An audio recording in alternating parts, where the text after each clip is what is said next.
Picture this. You are born with an ailment. This ailment was so horrendous and horrible that your parents sent you away into outer space and you ended up on a different planet.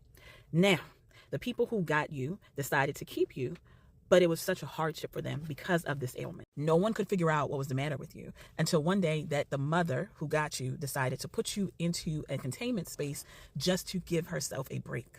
And lo and behold, when she came to get you, apologizing to you, she realized that you were safe and you were happy and you loved it. What they realize is that any and all emotions that anybody has, you feel at an extreme level. So it doesn't matter if it's anger, if it's joy, if it's love, you feel it at 100 times what you were supposed to feel, because a part of your species, a part of what they do is they are empaths, but you are just a little bit broken. Now, you have been living your entire life like this. You are now 20 years old, and you have been able to kind of skate through life by just being in one space where there's no one around you, but that means that you are a genius because the only thing that you were able to do is read and learn. So you go to a school, you're on your third master's, and you meet this lovely young woman. Now, at first, she thinks you're kind of an asshole, right? Because at the school, you are a rock star. Your voice is amazing, but after you sing, you don't stick around because the energy that is there is just too much. The emotions are too much for you. So you don't do a meet and greet. You always fly away.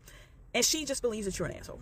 But as she gets to know you, she realizes that you're not an asshole. She thinks you're a crackhead, okay? She thinks you're a druggie. But then she realizes that you have this ailment and she wants to help you. So she asks her grandmother, hey, I have this person. I want you to send me something to scan him, and let's see if we can try to figure out what's the matter with him. She scans you, but before you can get the results, something happens, and it's catastrophic.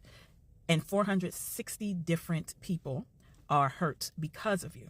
So now there's a problem. Should the community, the government put you down, or should they try to see if they can save you, can heal you, and then turn you into one of their operatives?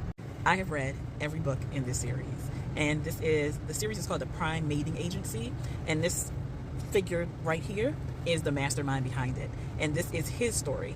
And I don't remember how many stories there are in the series. It's a lot of them, but to see what his humble beginnings were in order to be able to be the best mating matchmaker that he was, because he's able to hear your soul of your song and match it to someone else's, because he never forgets a song and he never forgets a face. And I cried. I cried. It's the first time I've cried on a fantasy book, because there was a part in here, I'm not going to give it away, that was so bittersweet.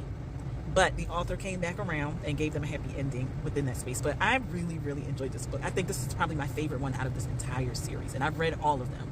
And I enjoyed it immensely. This probably is one of my favorite from 2025.